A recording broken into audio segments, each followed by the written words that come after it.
This topic is pricing. So pricing அப்படின்றது வந்து ஒரு க்ரூஷியலான எலமெண்ட், ரொம்ப ரொம்ப முக்கியமான ஒரு விஷயம். ஸோ எந்த இடத்துலன்னு பார்த்தீங்கன்னா, ஸோ நம்மளோட எக்கனாமிக்கல் டெசிஷன் மேக்கிங்க்கும் மார்க்கெட்டிங் டெசிஷன் மேக்கிங்க்கும் வந்து ப்ரைஸிங் வந்து ரொம்ப ரொம்ப முக்கியமான விஷயம். ஸோ நம்ம வந்து எந்த மார்க்கெட்டை சூஸ் பண்ணுறோமோ அதுக்கேற்ற மாதிரி தான் நம்ம ப்ரைஸஸை வந்து டிட்டர்மைன் பண்ண முடியும். ஸோ நம்ம என்ன ப்ரைஸை டிட்டர்மைன் பண்ணுறோமோ அதை பொறுத்து தான் நம்மளோட ப்ராஃபிட்டோ ரெவென்யூவோ வந்து டிசைட் ஆகும். நம்மளோட ஃபேம் வந்து டெவலப் ஆகணும்னா நம்மளோட ப்ரைஸிங் பாலிசியும் நம்மளோட ஸ்ட்ராட்டஜியும் வந்து டிபெண்ட் பண்ணி தான் நம்மளோட க்ரோத்தே இருக்கும், நம்மளோட ஃபேமோட க்ரோத்தே இருக்கும். ஸோ வந்து ஃபர்ஸ்ட் விஷயம் பார்த்திங்கன்னா, நம்ம எந்த மார்க்கெட்டை சூஸ் பண்ணுறோமோ அதுக்கேற்ற மாதிரி ப்ரைஸ் வச்சோம்னா தான் நம்மளோட ரெவென்யூவாக இருந்தாலும் ப்ராஃபிட்டாக இருந்தாலும் கண்டிப்பாக அதிகமாகும். So let's see. So pricing பாலிசின்றது என்னென்னா வந்து ஒரு கைட்லைன் தான். எப்படி வந்து நம்ம ப்ரொடக்ஷன் பண்ணக்கூடிய ப்ராடக்ட்க்கோ இல்லை நம்ம சர்வீஸ் பண்ணுறோன்னா அந்த சர்வீஸ்க்கோ எவ்வளோ நம்ம ப்ரைஸ் வந்து சார்ஜ் பண்ணணும் அப்படின்றத வந்து ப்ரைஸிங் பாலிசின்னு சொல்லுவாங்க. ஸோ யூஸ்வலாக பார்த்தீங்கன்னா காஸ்ட் ப்ளஸ் ப்ரைஸிங்னு சொல்லுவாங்க.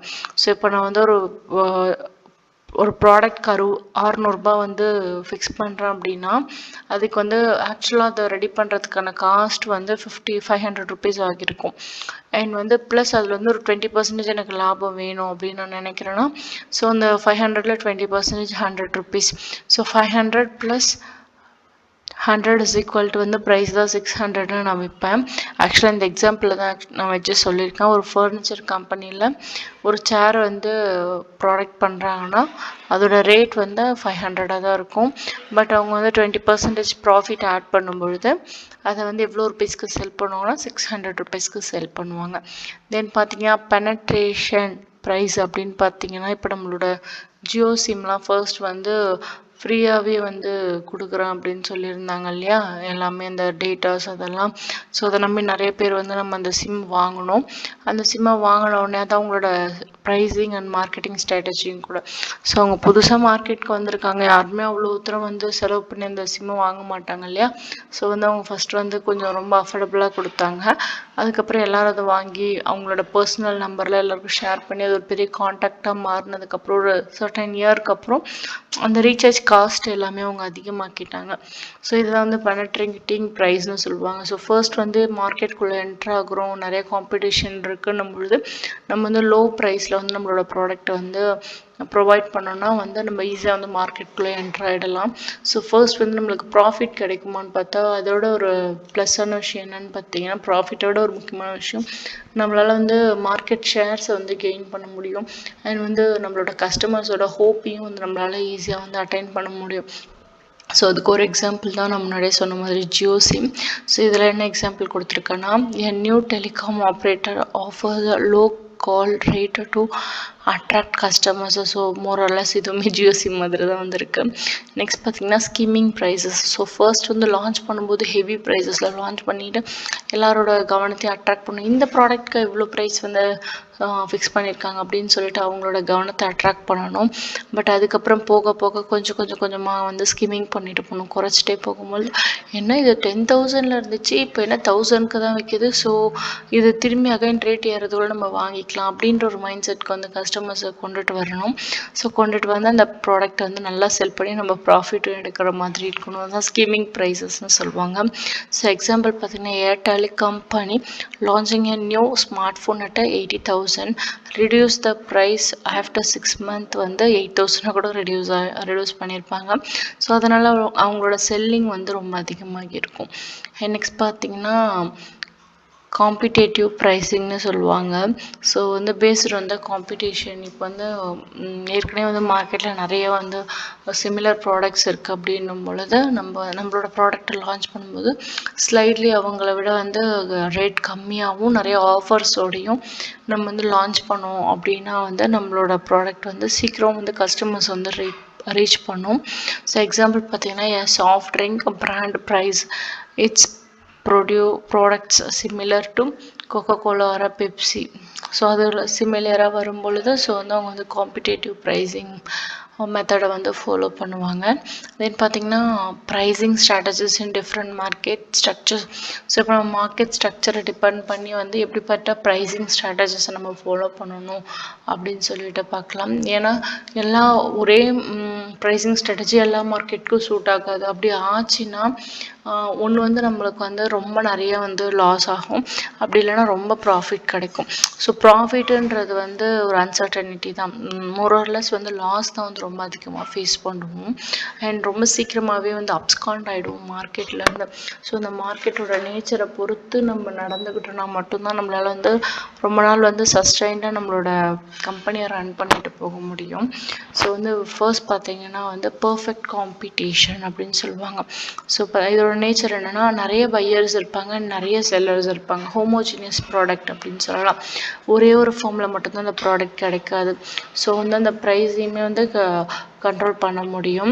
So many buyers many sellers அப்படின்னும்பொழுது ஒரு எக்ஸாம்பிள் பார்த்தீங்கன்னா இங்கே கொடுத்துருக்காங்க பாருங்கள், அக்ரிகல்ச்சரல் ப்ராடக்ட் சொல்லலாமா. லைக் வந்து வீட் ஆர் ரைஸ். ஸோ ஒருத்தர் மட்டும்தான் வந்து ஒரு ஃபார்மர் தான் ரைஸ் வந்து ப்ரொடியூஸ் பண்ணும், ஒரு ஃபார்மர் தான் வீட் ப்ரொடியூஸ் பண்ணுவாருன்னு சொல்ல முடியாது. So each and every farmers அவங்களோட டிசைர் தான் அது. அந்த சீசனில் அவங்களுக்கு தோணுச்சுன்னா ரைஸோட ரேட் அதிகமாக போகுதுன்னு ரைஸ் வந்து கல்டிவேட் பண்ணலாம், அப்படி இல்லை வீட்டோட ரேட் வந்து அதிகமாக போகுதுன்னு பொழுது ஸோ தே கல்டிவேட்டிங் வீட். ஸோ அதோட ப்ரைஸிங் ஸ்ட்ராட்டஜி என்னென்னு பார்த்தீங்கன்னா ப்ரைஸ் டேக்கராக தான் இருக்கணும். ஸோ வந்து நம்மளுக்கு இப்போ வந்து ஒரு ஃபார் எக்ஸாம்பிள் சொல்லணும்னா ஒரு கம்பெனி இருக்குன்னு வச்சுக்கலாம், ஒரு ஆட்டா கம்பெனி இருக்குன்னா உங்களுக்கு வீட்டு தான் உங்களோட வந்து ரா மெட்டீரியல். ஸோ அவங்க வந்து ப்ரைஸ் டேக்கராக தான் இருக்கணும். ஸோ ஃபார்மர்ஸ் வந்து என்ன ரேட் வைக்கிறாங்களோ அந்த ரேட்டை வந்து அவங்க அக்செப்ட் பண்ணி தான் ஆகணும். மார்க்கெட்டில் வந்து வீட்டு என்ன ரேட்டுக்கு போதோ அதை வந்து அந்த ஃபார்மில் இருக்காங்க இல்லையா நம்மள மாதிரி கம்பெனி நடத்துகிறவங்க அந்த ப்ரைஸ் ஸ்ட்ராட்டஜி என்ன ஃபாலோ பண்ணால் ப்ரைஸ் டேக்கர்ஸாக இருக்கும். ஸோ ஓகே ஒரு 10 கிலோ வீட் வந்து ஒரு 10,000 விற்குதுன்னா அதை அக்செப்ட் பண்ணி அவங்க வாங்கி தான் ஆகணும். ஸோ அதுதான் ப்ரைஸ் டேக்கர் ஸ்ட்ராட்டஜின்னு சொல்லுவாங்க. தென் பார்த்தீங்கன்னா மோனோபோலின்னு சொல்லலாம். ஸோ மோனோபோலி அப்படின்னு வரும்போது நேச்சர் என்ன பார்த்தீங்கன்னா ஒரே ஒரு செல்லர் தான் இருப்பாங்க, நோ க்ளோஸ் சப்ஸ்டியூட்ஸ் இருப்பாங்க. ஒரே ஒரு செல்லர் மீன்ஸ் நீங்கள் எங்கே போனாலும் இந்த ப்ராடக்ட் கிடைக்காது, அது என்கிட்ட மட்டும்தான் கிடைக்கும் அப்படின்னு ஒரு சில செல்லர் சொல்லுவாங்க இல்லையா. ஸோ அவங்களாம் கண்டிப்பாக ப்ரைஸ் மேக்கர்ஸாக இருப்பாங்க. ஏன்னா அந்த ஒரு ப்ராடக்ட் அவங்கக்கிட்ட மட்டும்தான் இருக்கும். ஸோ அவங்க சொல்கிறது தான் ப்ரைஸாக இருக்கும். ஸோ அந்த இடத்துல நீங்கள் வந்து ப்ரைஸ் மேக்கராக இருக்கலாம். ஸோ ஃபேம் தான் வந்து செட் பண்ணும் ப்ரைஸ் வந்து எவ்வளோ வந்து நம்மளுக்கு ப்ராஃபிட் வேணும் அப்படின்னு சொல்கிறது எல்லாத்தையுமே வந்து யார் செட் பண்ணுவோன்னா நம்மள மாதிரி வந்து ஃபேம் ஓனர்ஸ் தான் செட் பண்ணுவாங்க. ஸோ வந்து அவங்களோட மேக்ஸிமம் ப்ராஃபிட் வந்து எப்படி இருக்குன்னா அவங்களோட marginal cost is equal to marginal revenue வந்து அவங்க அச்சீவ் பண்ணிடுவாங்க. ஸோ எக்ஸாம்பிள் பார்த்தீங்கன்னா இந்தியன் ரயில்வே இன் மெனி ரூட்ஸில் வந்து அவங்க டிஃப்ரெண்ட் ஃபேர்ஸ் வந்து ஃபிக்ஸ் பண்ணுவாங்க. அதை பொறுத்து அவங்களுக்கான லாபமும் கிடைக்கும். நெக்ஸ்ட் வந்து ப்ரைஸ் டிஸ்கிரிமினேஷன் பார்த்தீங்கன்னா charging different prices for different customers. So pricing டிஸ்கிரிமினேஷன்லாம் ஒரு சிலவங்களுக்கு ஒரு சில எக்ஸப்ஷன்ஸ் கொடுப்பாங்க. இந்தியன் ரயில்வேவே எடுத்துக்கிட்டிங்கன்னா ரயில்வேஸில் வேலை செய்கிறவங்க சென்ட்ரல் கவர்மெண்ட்டில் வேலை செய்கிறவங்கன்னா அவங்களுக்குலாம் வந்து ஒரு மாதிரி டிஸ்கிரிமினேஷன்ஸ் இருக்கும். லைக் வந்து அவங்களுக்கு வந்து டிக்கெட்ஸ் வந்து கம்மியாக இருக்கும். அதே மாதிரி ஃபஸ்ட் கிளாஸில் போகிறவங்களுக்கும் தேர்ட் கிளாஸில் போகிறவங்களுக்கும் டிஃப்ரென்ஸ் இருக்கும். ஏசி கோச்சில் போகிறவங்க, ஆர்டினரி கோச்சில் போகிறவங்க. ஸோ இதெல்லாமே வந்து ஒரு ப்ரைஸ் டிஸ்கிரிமினேஷன் தான். இதுக்கு இங்கே என்ன எக்ஸாம்பிள் கொடுத்துருக்காங்கன்னா மூவி டிக்கெட் ப்ரைஸஸ் வந்து ஸ்டூடெண்ட்க்கும் சீனியர் சிட்டிசன்ஸ்க்கும் கொஞ்சம் கம்மியாக தருவாங்க அந்த டிக்கெட்ஸோட ரேட் அப்படின்னு சொல்லி கொடுத்துருக்காங்க. நெக்ஸ்ட் தேர்ட் ஒன் பார்த்தீங்கன்னா மோனோபோலிஸ்டிக் காம்படிஷன். அப்படிப்பட்ட மார்க்கெட் எப்படி இருக்குன்னா ஆக்சுவலாக மோனோபோலிக் காம்படிஷன்றது வந்து ஒரு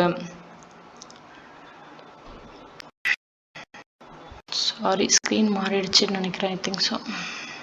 எஸ் ஓகே. மோனோபோலிஸ்டிக் காம்படிஷன் அப்படின்னா மெனி செல்லர்ஸ் இருப்பாங்க, டிஃப்ரென்ஷியேட்டட் ப்ராடக்ட்ஸ் இருக்கும். ஸோ வந்து அவங்களோட ப்ரைஸிங் ஸ்ட்ராட்டஜிஸ் பார்த்தீங்கன்னா வந்து மாட்ரேட்டாக வந்து ஓரளவுக்கு ப்ரைஸிங் வந்து கண்ட்ரோலில் தான் இருக்கும். ஸோ வந்து ஏன்னா அது வந்து மெனி செல்லர்ஸ் இருக்காங்க இல்லையா. ஸோ அவங்க வந்து எப்படி வந்து அவங்களோட ப்ராடக்ட் வந்து பிராண்ட் பண்ணுறாங்க, என்னென்ன மாதிரி ஆக்டர்ஸை வச்சு பிராண்ட் பண்ணுறாங்க, ப்ரொமோஷன்ஸ் பண்ணுறாங்க, அவங்க கொடுக்கக்கூடிய பேக்கிங்கோ, அவங்க கொடுக்கக்கூடிய என்விரான்மெண்டல், அவங்களோட ஆஃபீஸோட செட்டப் இருக்குல்ல, ஸோ அந்த ஆம்பியன்ஸ் அதெல்லாமே பொறுத்து இருக்குது. அந்த குவாலிட்டியுமே வந்து டிஃபர் ஆகும். ஸோ இப்போ வந்து ஒரு சிலவங்களாம் வந்து வெளியே சாப்பிட்றதுல வந்து கையேந்தி பவனில் சாப்பிட்டா ஹைஜீனிக் இருக்காதுன்னு 5 ஸ்டார் ஹோட்டல் ப்ரிஃபர் பண்ணுறவங்க நிறைய பேர் இருப்பாங்க இல்லையா. ஓகே, இங்கேயும் அதே எக்ஸாம்பிள் தான் கொடுத்துருக்காங்க. ரெஸ்டாரண்ட்ஸ் வந்து charging different prices for similar food based on ambience ஒரு லொக்கேஷன்ஸ். ஸோ அந்த வந்து இருக்கக்கூடிய லொக்கேஷனுக்கு ஆம்பியன்ஸ்க்கு ஏற்ற மாதிரி தான் அவங்க வந்து ப்ரைஸ் வந்து செட் பண்ணுவாங்க. ஸோ இப்போ வந்து ஒரு தள்ளுவண்டி கடையில் பார்த்திங்கன்னா ஒரு 2 இட்லி 10 ரூபான்னு கிடைக்கும். இதே வந்து நீங்கள் ஒரு 5 ஸ்டார் ஹோட்டல் போனீங்கன்னா அந்த ஒரு இட்லி 100 ரூபா அப்படின்னு விற்பாங்க. பிகாஸ் வந்து அவங்களோட ஆம்பியன்ஸ், அது இருக்கக்கூடிய லொக்கேஷன் அண்ட் அவங்க யூஸ் பண்ணக்கூடிய குவாலிட்டி, அந்த அந்த ரெஸ்டாரண்ட்கான பிராண்டு நேமு, ஸோ இது எல்லாமே வந்து டிபெண்ட் பண்ணி தான் அவங்களோட ப்ரைஸிங் ஸ்ட்ராட்டஜி இருக்கும். பட் மோஸ்ட்டாக வந்து அவங்க யாரை வந்து அவங்களோட பையர்ஸாக வந்து அவங்க சூஸ் பண்ணுறாங்களோ அவங்கள வந்து கரெக்டாக அவங்க வந்து போயிட்டு அவங்க டார்கெட் பண்ணுறவங்கள அவங்க அச்சீவ் பண்ணிடுவாங்க. நெக்ஸ்ட் பார்த்திங்கன்னா ப்ரொமோஷனல் ப்ரைஸிங் அப்படின்னு பார்த்திங்கன்னா நிறைய ஆஃபர்ஸு, டிஸ்கவுண்ட்ஸ் வந்து கொடுப்பாங்க நிறைய கஸ்டமர்ஸை அட்ராக்ட் பண்ணுறதுக்கு. லைக் வந்து இந்த ஆடி தள்ளுபடிலாம் கொடுப்பாங்க இல்லையா, இதே வந்து இந்த அச்சய திருதி வந்து நகைக்கு நிறைய டிஸ்கவுண்ட்ஸ் பண்ணுவாங்க.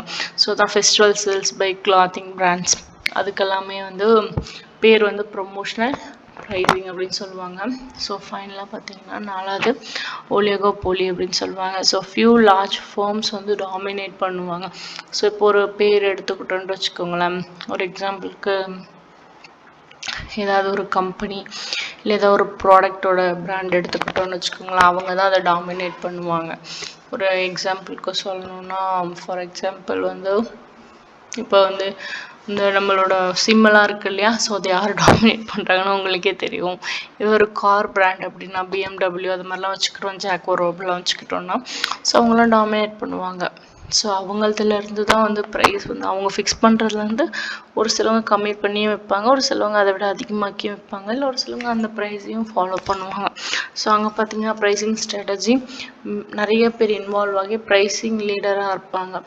லைக் வந்து இப்போ வந்து அது சொல்லுவாங்க இல்லையா, ஒரு வேர்ட் சொல்லுவாங்க இல்லையா, நாங்கள்லாம் வந்து தேங்காய் கடைக்காரங்களாம் ஒரு சங்கம் வச்சுருக்கோம், பூ கடைக்காரங்களாம் ஒரு சங்கம் வச்சுருக்கோம். ஸோ அது மாதிரி அவங்களோட சங்கங்களில் என்ன டிசிஷன் எடுக்கிறாங்களோ ஸோ அந்த ப்ரைஸை தான் வந்து எல்லாருமே செட் பண்ணுவாங்க. So one firm set price, others வந்து ஃபாலோ பண்ணுற மாதிரி இருக்கும். ஸோ ப்ரைஸ் ஃபிக்ஸடாக இருக்கும். ஒரு எக்ஸாம்பிள் வந்து ஏர்லைன் டிக்கெட், ஸ்டில் வந்து இப்போ வரைக்குமே வந்து ரொம்ப ஒரு மிடில் கிளாஸில் இருக்க எல்லாரோட கனவு ஏர்லைனில் போகணும், லைக் வந்து ஃப்ளைட்ஸில் போகணுன்ட்டு. ஸோ இப்போ நடந்த ஏர்க்ராஃப்டில் இனிமேல் யாரும் ஃப்ளைட்டில் போகிறத பெருசாக ப்ரிஃபர் பண்ண மாட்டாங்க. ஸோ அது எல்லாமே வந்து ஒரு எக்ஸாம்பிளாக எடுத்துக்கலாம். ஸோ இங்கே பார்த்தீங்கன்னா கைன்கிட் டிமாண்ட் கர்வ் பார்த்தீங்கன்னா ப்ரைஸ் ரிமைனிங் ரிஜிடாக இருக்கும். அண்ட் ஃபர்ம்ஸ் வந்து அவாய்ட் ப்ரைஸ் வார்ஸை வந்து அவாய்ட் பண்ணிப்பாங்க. லைக் வந்து இவங்களோட அவங்க கம்மியாக தராங்க, அவங்களோட இவங்க கம்மியாக தராங்க, இவங்களோட இவங்க கம்மியாக தராங்கன்னு சொல்லிட்டு ஒரு ஃபர்ம் வந்து அவங்களுக்கு கிடைக்க வேண்டிய ப்ராஃபிட்டே அவங்க வந்து லாஸ் பண்ண மாட்டாங்க. பட் சம்டைம்ஸ் வந்து பிராண்டிங்காக அதுவுமே வந்து பண்ணுவாங்க. ஸோ அதுக்கு தான் ஒரு எக்ஸாம்பிள் கொடுத்துருக்கேன். இப்போ டெலிகாம் கம்பெனி லோயஸ்ட் ரேட்ஸ் வந்து கொடுக்குதுன்னா அதர் மே நாட் ஃபாலோ, அதே வந்து மற்றவங்களும் ஃபாலோ பண்ணணும்னு அவசியம் கிடையாது. ஸோ அதனால் வந்து அவங்களுக்கு லாஸ் தான் ஆகும். ஏன்னா அவங்க யூஸ் பண்ணக்கூடிய மெட்டீரியலுக்கு டிபெண்ட் பண்ணி அவங்க வந்து ப்ரைஸஸ் சார்ஜ் பண்ணுறாங்க. பட் எல்லாருமே அந்த மாதிரி இருக்க மாட்டாங்க இல்லையா.